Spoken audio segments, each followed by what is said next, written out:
Bismillahirrahmanirrahim. Assalamualaikum warahmatullahi wabarakatuh. Alhamdulillah. Alhamdulillah wahdah. Salatu wassalamu ala man la nabiyya ba'dah. Wa ala alihi wa ashabihi wa mawalah. Amma ba'du.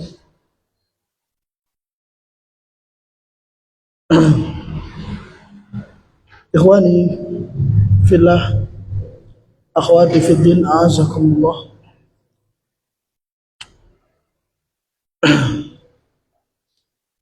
Di malam hari ini merupakan pertemuan perdana kajian malam di Masjid Nurul Iman. Secara khusus kajian Selasa malam Rabu, yang mana terakhir kita di malam Rabu terakhir di bulan Sya'ban. Dan di malam hari ini malam ke-19 di bulan Syawal, kita akan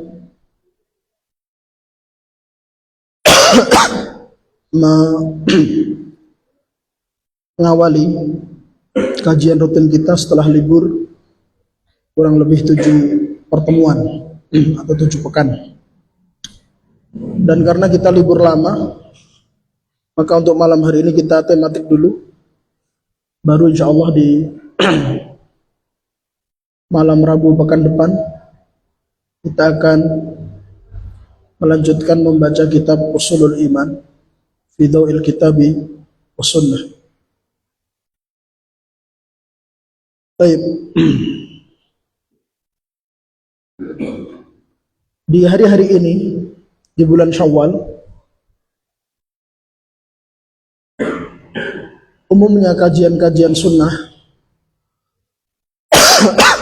berbicara tentang al-istiqomah. Istiqomah dalam ibadah, istiqomah dalam ketaatan. Karena kita baru saja memaksimalkan kemampuan ibadah kita, potensi kita untuk taat kepada Allah, kita maksimalkan selama Ramadan. Dan rata-rata setelah selesai Ramadan tidak dipertahankan semangatnya, usahanya untuk memaksimalkan ketaatan semampu yang dia kerjakan. Itu tidak dilanjutkan. Rata-rata mengalami penurunan dalam ketaatannya. Dan hal ini tercela sebagaimana dalam banyak ayat Al-Quran maupun hadis. Di antaranya firman Allah Ta'ala di dalam Al-Quran surat An-Nahl ayat ke-92. Allah Subhanahu wa Ta'ala berfirman, "Wala takunu kallati naqadat ghazlaha min ba'di quwwatin ankatha." Janganlah kalian seperti seorang perempuan yang dia mengurai benang-benang setelah dia rajut menjadi sebuah kain yang kuat, pakaian yang bagus. Ya, setelah dirajut menjadi pakaian, benangnya kuat, lalu dia hancurkan atau dia koyak. Para ulama ahli tafsir mengatakan bahwa potongan ayat ini bimasabatil masal. Dia layaknya masal. Masal itu permisalan begitu, atau tasbih. Dan tidak sedikit para ulama ahli tafsir yang memberikan perhatian terhadap amsal di dalam Al-Quran. Baik di sela-sela menafsirkan Al-Quran, atau ada sebagian ulama seperti Ibnu Qayyim dan selainnya menulis kitab khusus berbicara tentang al-amsal fil Qur'anil Karim. Amsal, permisalan-permisalan yang ada di dalam Al-Quran dikumpulkan dan dijelaskan, diuraikan satu persatu. Dan potongan ayat ini termasuk bagian dari amsal atau permisalan. Permisalan itu kalau di negara kita ya seperti ada ungkapan apa, bersakit-sakit dahulu, bersenang-senang kemudian, itu seperti itu. Dia permisalan. Orang yang untuk mendapatkan kenikmatan dia harus ada usaha, harus ada jerih payah. Kan begitu permisalan. Itu juga sama. Jadi orang yang apa? Dia ya, orang Jawa bilang mempeng ya, mempeng sungguh-sungguh dalam ketaatan. Kemudian setelah itu dia mengalami apa? Downgrade. Ya, dia mengalami penurunan. Itu dipermisalkan seperti seorang perempuan yang dia menganyam pakaian, kemudian setelah bagus dan kuat ya rajutannya, kemudian dia koyak hingga terurai benang-benangnya. Tentu ini permisalan yang tercela ya. Adapun dalam hadis, di antaranya hadis yang diriwayatkan oleh Imam Muslim,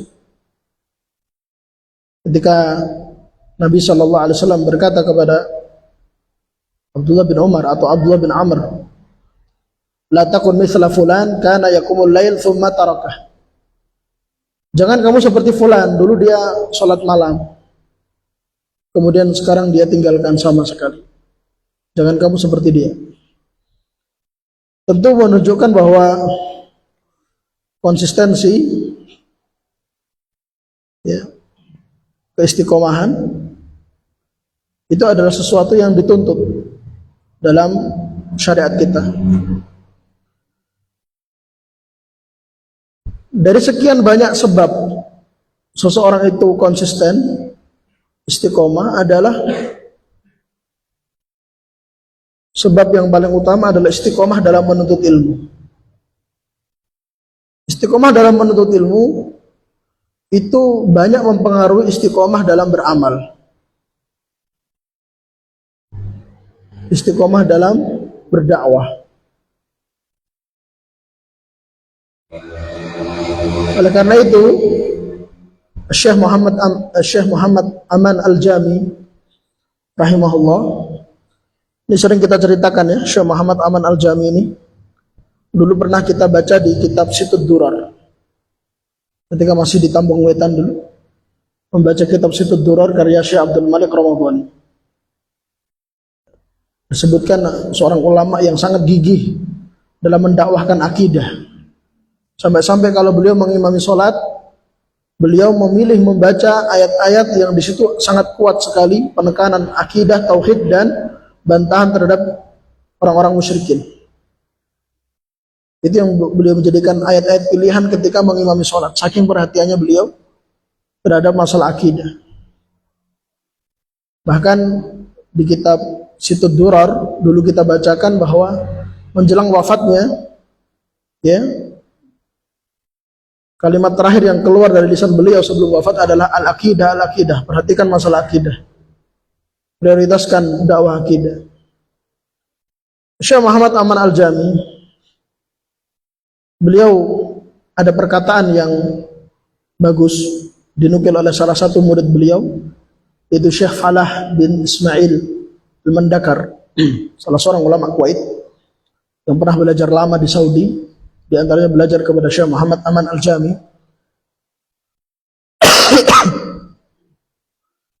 Syekh Muhammad Aman Al-Jami mengatakan bahwa kesabaran di dalam ilmu itu mempengaruhi kesabaran di dalam amal dan dakwah.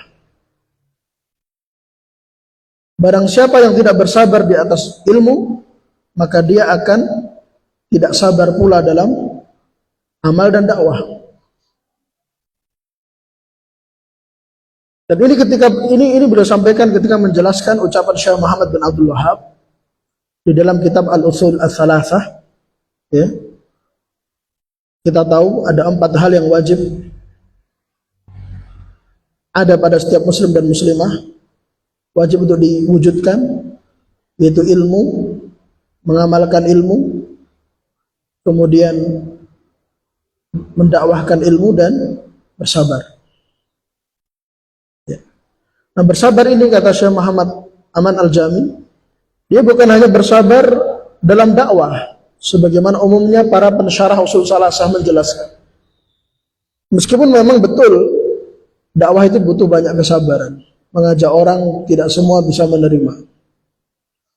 Tapi kesabaran dalam berdakwah, kesabaran dalam beramal itu sangat dipengaruhi kesabaran dalam menuntut ilmu. Jika sejak awal dalam menuntut ilmu tidak sabar, maka dia juga akan kesulitan untuk bersabar di atas amal dan dakwah.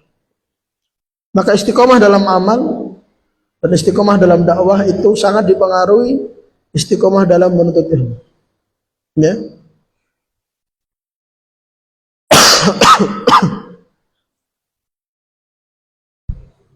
Karena apa? Karena yang namanya amal itu tanpa didasari ilmu, maka amal itu terancam tidak diterima. Kita tahu Nabi SAW mengatakan, "Man amila amalan laisa alaihi amruna fahuwa rad." Barang siapa yang melakukan amalan yang tidak ada tuntunan dasar secara ilmu, tidak ada penjelasan dari Nabi SAW, tidak ada contoh dari beliau, keterangan dari beliau, fahuwa rad, maka dia tertolak.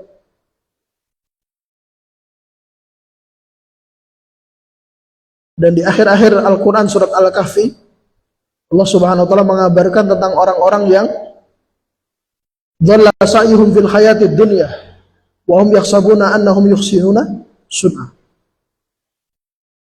Orang-orang yang keliru, menyimpang, namun mereka beranggapan telah berbuat baik, telah beramal saleh. Karena ternyata amalannya tidak didasari ilmu. Maka Allah Subhanahu wa ta'ala melarang beramal tanpa ilmu. Wala taqfu ma laysa laka bihi ilm. Jangan kalian beramal, jangan kalian ikut-ikutan sesuatu yang tidak ada ilmu. Sesuatu yang tidak ada ilmunya. Dan Imam Al-Bukhari menyebutkan dalam kitab sahihnya bab berjudul Babul Ilmi Qabla Al-Qaul wal Amal. Bab ilmu sebelum ucapan dan perbuatan. Dan Al-Imam Ibnu Raslan Ar-Ramli Asy-Syafi'i yang kemarin kita baca, Nadham Fikih Puasa, ya. Itu beliau di awal-awal Nadham, ada 1000 bait. Di awal-awal beliau memberikan mukaddimah bagus, beberapa nadham bagus sebagai pendasaran. Di antaranya beliau mengatakan apa? Wa kullu man bi ghairi ilmin ya'malu a'maluhu mardudatun la tuqbalu. Ya, itu di bait-bait awal. Beliau mengatakan wa kullu man, setiap orang yang bi ghairi ilmin ya'malu, beramal tanpa ilmu, a'maluhu mardudah, semua amalannya tertolak. La tuqbalu, tidak diterima. Tidak diterima. Dan Syekh Abdurrahman Abu Batin sebagaimana dalam kitab Al-Ajwibah As-Saniyah, ya, atau Ad-Durar As-Saniyah fil Ajwibah An-Najdiyah, fatwa-fatwa ulama Najd dari keturunan dan murid-murid Syekh Muhammad bin Abdul Wahhab, ada salah seorang ulama yang ulama dakwah tauhid, yaitu Syekh Abdurrahman Abu Batin. Ketika beliau menjelaskan hadis yang diriwayatkan oleh Imam Ahmad, hadisnya panjang, tentang kondisi orang yang telah meninggal ketika dia dikebumikan, lalu dia didatangi 2 malaikat, Munkar dan Nakir.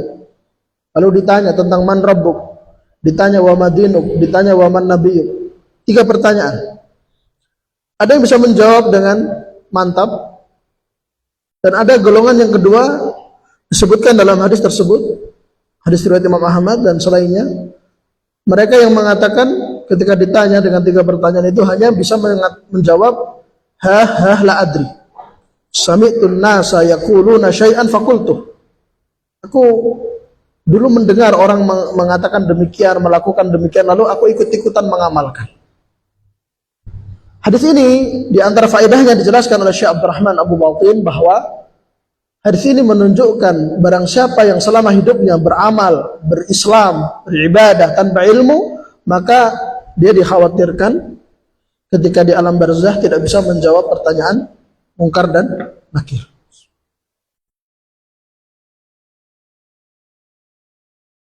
Itu di antara sebab seseorang tidak bisa menjawab pertanyaan mungkar dan nakir adalah ketika dia masih hidup, dia berislam, dia beramal tanpa ilmu. Maka amal harus senantiasa diiringi dengan ilmu. Dan setelah berilmu dia beramal. Ilmu bukan untuk sekedar wawasan yang dikumpulkan, dikoleksi. Ada pepatah mengatakan, al-ilmu bila syajar, al-ilmu bila amalin kasyajari bila samar. Ilmu tanpa amal bagaikan pohon yang tak berbuah. Dan di dalam Alfiyah Az-Zubad, Ibnu Raslan Ar-Ramli mengatakan apa? Wa alimun bi ilmihi malam wa alimun bi ilmihi la ya'malan mu'adzabun min qabli ubadil wasan. Ya. Orang berilmu namun dia tidak beramal dengan ilmunya, amalannya berbeda, berseberangan dengan ilmunya, dengan pengetahuannya terhadap dalil, maka kelak di akhirat dia mu'adzab, dia diazab min qabli ubadil wasan, sebelum orang-orang kafir diazab. Jadi mereka malah lebih dulu. Waliyadzubillah. Dan ini didasarkan beberapa hadis, di antaranya hadis yang diriwayatkan oleh Abu Hurairah tentang 3 golongan manusia yang pertama kali dilemparkan ke dalam neraka jahanam. Di antaranya mereka adalah al-qurra, orang-orang yang belajar membaca Quran, belajar tafsir Al-Quran, mempelajari kandungan Al-Quran, namun agar dia mendapat gelar qari, mendapat gelar alim, mendapat gelar ustadz, mendapat gelar syekh, alim, dan seterusnya. Namun tidak diamalkan, maka dia diseret dan dilemparkan ke dalam neraka. Waliyadzubillah. Demikian pula dakwah. Dakwah ini juga harus didasari ilmu. Al-Imam Ibnu Qayyim rahimahullah menjelaskan bahwa orang yang berdakwah tanpa ilmu itu mereka yufsidu akthar mimma yuslih. Dalam dakwahnya lebih banyak merusak daripada memperbaiki kondisi umat. Maka ilmu ini yang paling pertama sebagai salah satu kunci dari istiqomah dalam beramal dan berdakwah. Karena itu benar yang dikatakan oleh Syekh Muhammad Aman Al-Jami bahwa kesabaran atau keistiqomahan dalam ilmu itu mempengaruhi kesabaran dan keistiqomahan dalam beramal dan berdakwah.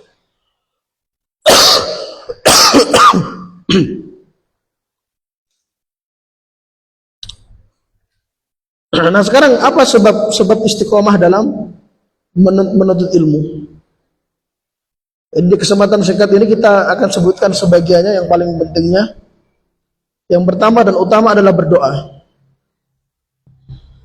Berdoa memohon keistiqomahan. Dan banyak doa-doa yang diajarkan meminta as-sabat.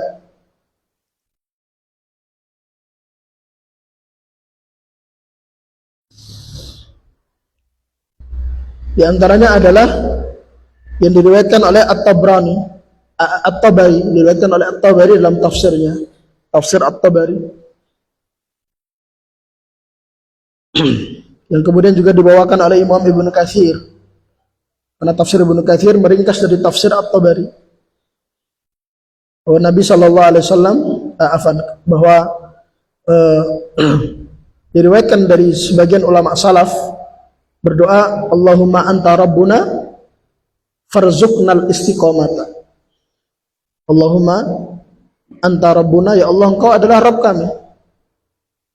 Farzuqnal istiqomata, berilah rezeki kepada kami istiqomah. Jadi istiqomah termasuk rezeki. Ini doa yang dibaca oleh Hasan Al-Basri. Adapun yang diajarkan oleh Nabi SAW maka banyak sekali. Di antaranya adalah doa untuk as-sabat, ya muqallibal qulub, tsabbit qulubana ala dinik. Ya Allah, zat yang membolak-balikkan hati, kokohkanlah, teguhkanlah hati kami dalam ketaatan kepada. Dan ketika kita sulit untuk istiqomah, kita harus banyak mengeluh kepada Allah. Mengeluh kepada Allah tidak tercela. Yang tercela mengeluh kepada makhluk.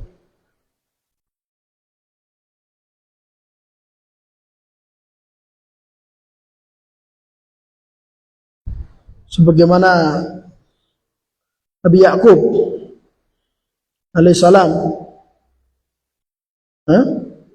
inna ma'ashku bathi wa husni ilallah. Semuanya aku mengeluhkan kesedihanku hanya kepada Allah. Ya. Sedih ketika kita sulit istiqomah, terseok-seok, kita keluhkan hanya kepada Allah. Itu yang pertama, berdoa. Nah, doa adalah silahul mukmin. Barangkali kita sulit istiqomah karena kurang dalam berdoa.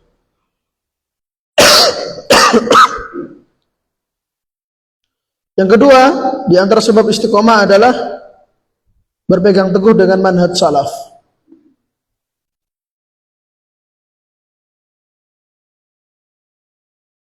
Karena berpegang teguh dengan manhaj salaf di antara sebab seseorang selamat dari fitnah.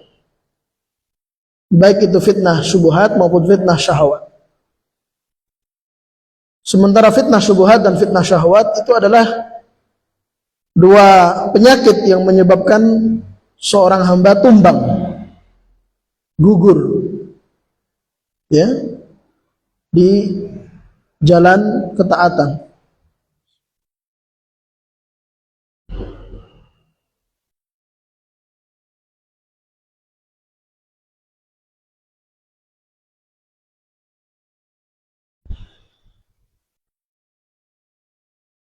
Maka sering kita bacakan firman Allah Ta'ala, wa may yushaqiqir rasul min ba'di ma tabayyana lahul huda, surah At-Taubah,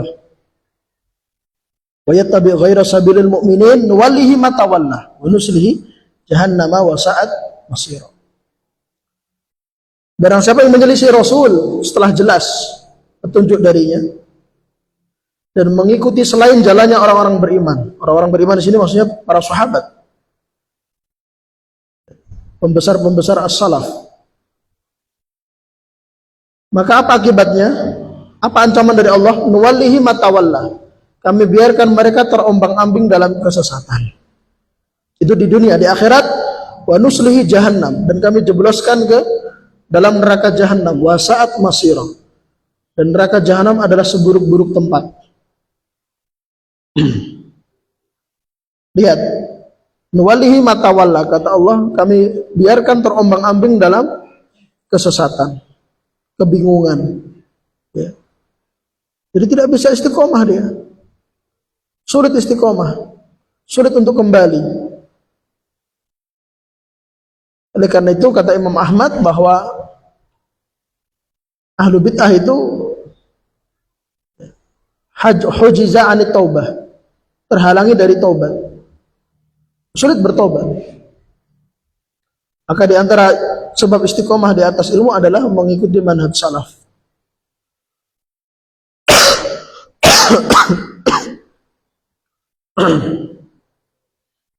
Kemudian yang ketiga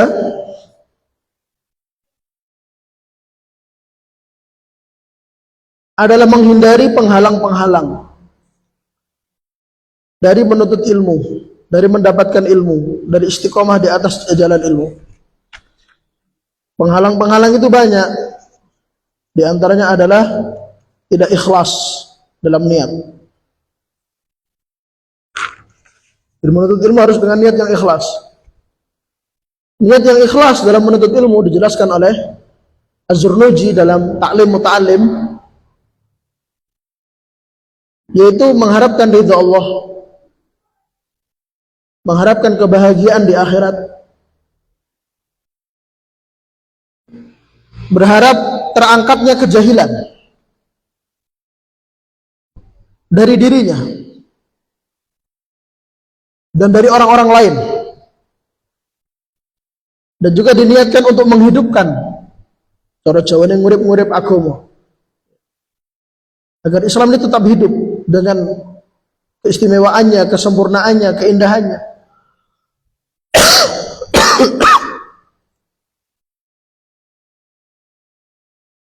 Maka Az-Zurnuji mengatakan fa inna baqa'al Islam bil ilm. Islam akan kekal, akan tetap ada dengan segala keindahannya hanya dengan sebab ilmu. Wala yasihu zuhdu wa taqwa ma'al jahl. Dan tidak akan ada kezuhudan dan ketakwaan disertai kejahilan. Tidak akan ada. Orang jahil bertakwa, orang jahil zuhud, tidak akan ada. Tidak sah dikatakan sebagai zuhud, tidak sah dikatakan sebagai takwa kalau tidak didasari ilmu, namun didasari kejahilan.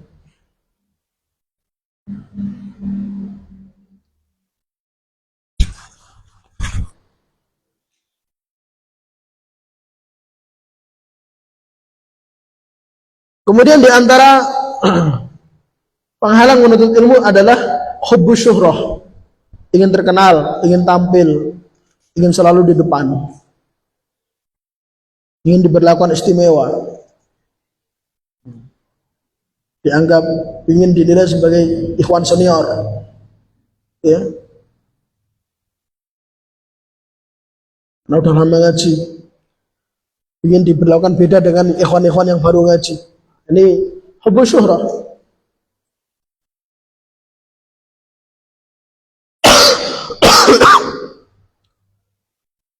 Di antara penghalang juga adalah lalai dalam menghadiri majelis ilmu. Lalai dalam menghadiri majelis ilmu itu macam-macam bentuknya. Yang pertama, tidak hadir. Padahal dia bisa hadir. Tidak ada udzur dalam kata lain. Yang kedua, dia hadir namun hadir fisiknya, hatinya tidak. Ya.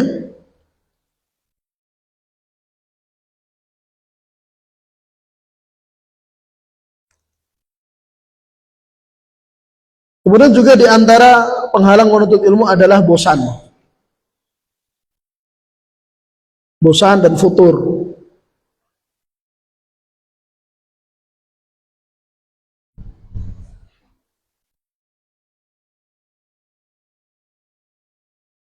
Berkaitan dengan bosan atau futur, ada 5 penawar dari bosan.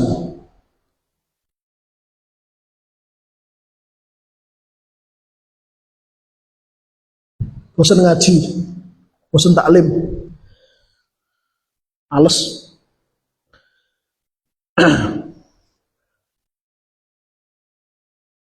Dikumpulkan dalam 4 bait nazam.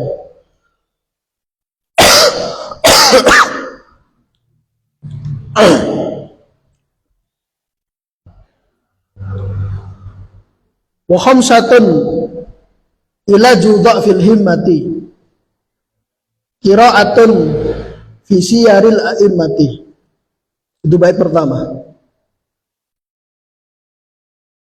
Wa dzikru lil ilmi wa ta'allumi wa suhbatut tulabi ahlil himami.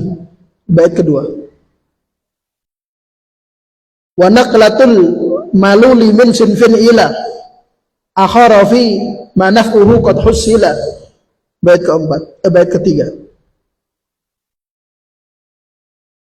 Likai ta'u da nafsuhu mushtaqah wa adamut tahmili fawqa taqah. Bait keempat. Ini 4 bait menjelaskan tentang 5 penawar dari bosan dalam menuntut ilmu. Dikatakan wa khamsatun ilaju dha'fil himmah. Ada 5 ilaj, penawar, obat. Dha'fil himmah, dari lemah. Dha'f itu lemah, himmah, kemauan, keinginan, gairah dalam menuntut ilmu. Yang pertama, qiraatun fi siyaril a'immah, membaca sirah, ya, biografi para imam-imam besar kaum muslimin, biografi para sahabat, biografi tabi'in, tabi'ut tabi'in, biografi para imam-imam, ya, Imam Malik, Imam Syafi'i, Imam Ahmad bin Hanbal, Imam Bukhari, Imam Muslim, Imam Tirmidzi, dan selainnya, termasuk pembesar-pembesar ulama sekarang ini, baik yang masih hidup atau yang sudah meninggal seperti Syekh Al-Albani, Syekh Abdul Aziz bin Baz, Syekh Muhammad bin Shalih Al-Utsaimin, Syekh Muqbil bin Hadi Al-Wadi'i, dan selainnya. Dan diceritakan bahwa Syekh masyhur Al-Salman itu kan beliau bergelut di dunia meneliti hadis, yang pertama karena beliau ahli hadis, yang kedua meneliti manuskrip karena beliau berkecimpung di dunia tahqiq. Tahqiq itu validasi teks. Jadi kitab-kitab yang sampai ke kita hari ini, yang Sahih Bukhari, Sahih Muslim, Tafsir Ibnu Katsir dan yang lainnya yang cetakannya bagus-bagus, itu dulu berupa tulisan tangan, ya, yang sulit dibaca, ya. Kadang tanpa titik, bukan hanya tanpa harokat, tanpa titik juga, sehingga kita nggak tahu ini ba atau ta atau, itu tulisan-tulisan kuno. Dia diteliti, ada beberapa manuskrip yang berbeda, ya, padahal dinukil dari sama-sama muridnya. Itu beliau sampai berjam-jam, belasan jam. Dan Syekh masyhur Hasan Al-Salman, kalau beliau sedang bosan, manusiawi ya, bosan itu manusiawi. Kalau beliau bosan, maka beliau apa? Tutup proyeknya, ya, ditutup.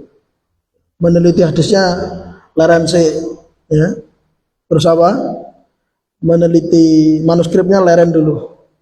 Terus apa? Bukan piknik plesir, bukan. Bukan ke pantai mana, enggak. Tapi beliau apa?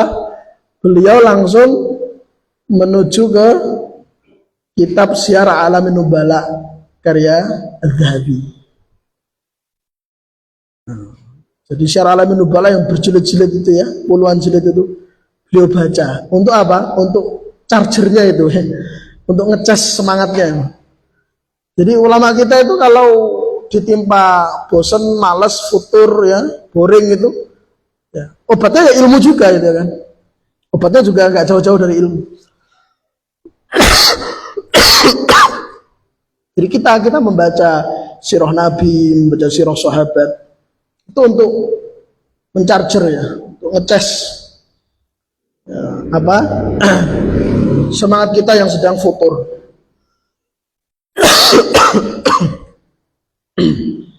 Itu yang pertama, obat yang pertama. Qiraatun fi syaril a'immati. Yang kedua, wa dzikru fadlil ilmi wa ta'allumi. Dan mengingat-ingat, ya, akan keutamaan ilmu dan ta'allum, menuntut ilmu. Ini mungkin sudah agak asing, ya. Keutamaan ilmu dan menuntut ilmu setiap apa? Selesai libur Ramadan dan sampai pertengahan Syawal selalu kita bacakan di tahun-tahun sebelumnya. Keutamaan ilmu, menuntut ilmu itu dibaca-baca lagi. Jadi ketika sedang ditimpa malas ngaji itu buka-buka lagi, ya. Atau bisa dibaca buku-buku dalam bahasa Indonesia seperti Menuntut Ilmu Jalan Menuju Surga karya Ustaz Yazid bin Abdul Qadir Jawas rahimahullah. Sebutkan keutamaan ilmu dan ahli ilmu, penuntut ilmu, pelajar. Itu untuk membakar semangat kembali. Kemudian yang ketiga, ini di bait kedua. Jadi ini bait kedua, ya, wa dzikru fadlil ilmi wa ta'allumi wa suhbatut tulabi ahlil himami. Ini bait kedua semua. Jadi yang ketiga adalah wasuhbatut tulab ahlil himam. Kita dekat-dekat ya, kekancan dengan teman-teman yang semangat ngaji.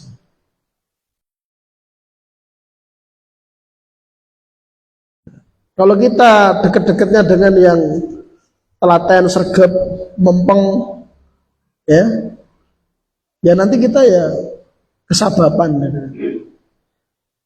Meremen gitu.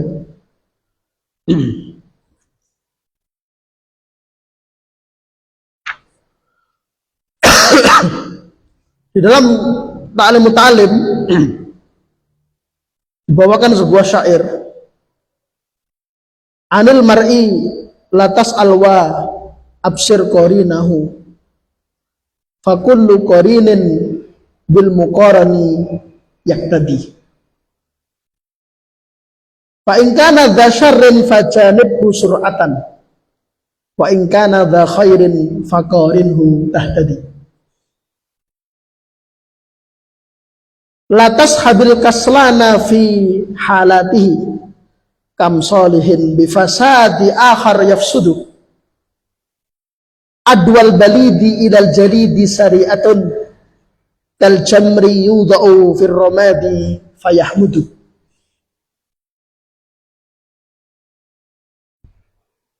Baik buruknya orang itu jangan kamu tanya, lihat saja temannya. Itulah. Lihat saja temannya. Koncone sing sergep-sergep ngaji ya berarti wong apik kan itu kan. Kenapa? Kullu qarinin bil muqaran yaktadi. Karena yang namanya teman itu akan mempengaruhi. Seorang teman, seorang kawan dia akan mengikuti, mencontoh, meniru temannya, kawannya. Kalau ternyata kawannya itu buruk, fajanibhu sur'atan, cepat-cepatlah engkau jauhi, jaga jarak. Wa in kana dza khairin faqarinhu tahtadi. Tapi kalau kamu punya teman yang semangat, orang baik, semangat ngaji, pertahankan, ngintil terus, kamu akan tetap istiqomah di atas jalan petunjuk. Latas habil kaslana fi halatihi. Jangan kamu berkawan dengan orang yang malas di semua keadaannya. Kam solihin bifasadi akhar yafsudu. Betapa banyak orang soleh, namun karena kawannya orang yang gak soleh, akhirnya dia menjadi gak soleh juga. Niatnya Arab apa? Mewarnai, malah dia yang terwarnai kan itu kan. Adwal balid ilal jalid syari'atun. Masya Allah. Penyakit orang bodoh itu cepat menular kepada orang yang cerdas. Ada orang bodoh apa? Wah tak cerak-cerak, orang pinter kayak, dan aku ketularan pinter. Malah sing pinter ketularan bodoh. Kal jamri yudha'u fir ramadi fayajmudu. Seperti bara api ketika dia diletakkan di mana? Romat, kumpulan abu, maka dia akan menyala. Cepat. Begitu.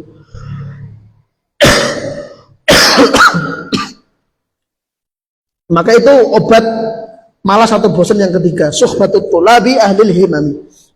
Yang keempat ini ada di bait ketiga dan di syatr awal bait keempat. Wa naklatul maluli min sinfin ila akhara fi ma naf'uhu qad khusila likai ta'uda nafsuhu mustaqah. Kalau bosan ya, segera alihkan perhatian kepada hal lain tapi yang juga bermanfaat. Bermanfaat. Tujuannya apa? Agar ada suasana yang baru. Setelah itu nanti kembali lagi. Makanya ya baik di sekolah, madrasah maupun di pesantren ya wajar ada kegiatan piknik, itu wajar. Ada nenek suasana. Nanti Mas Jadi ya pengen kajian tabungnya ada piknik. Harapannya Mas Jadi sing raketok ngaji ngetok meneh. Ya muga-muga ngetoke pas piknik karo pas ngaji orang gur piknik tok itu. Ya itu perlu juga ya. Jadi untuk ada biar beda suasana ya. Udah kelas paneng nyawang buku terus itu kan. Sesekali nyawang ombak apa bunga-bunga itu kan. Jadi dialihkan pandangan. Capek ya tutup, lihat yang seger-seger ya, cuci mata itu ya. Baru seger buka buku lagi kan gitu. Yang terakhir yang kelima, wa adamu tahmili fauqat taqah. Jangan membebani diri sesuatu yang dia tidak mampu.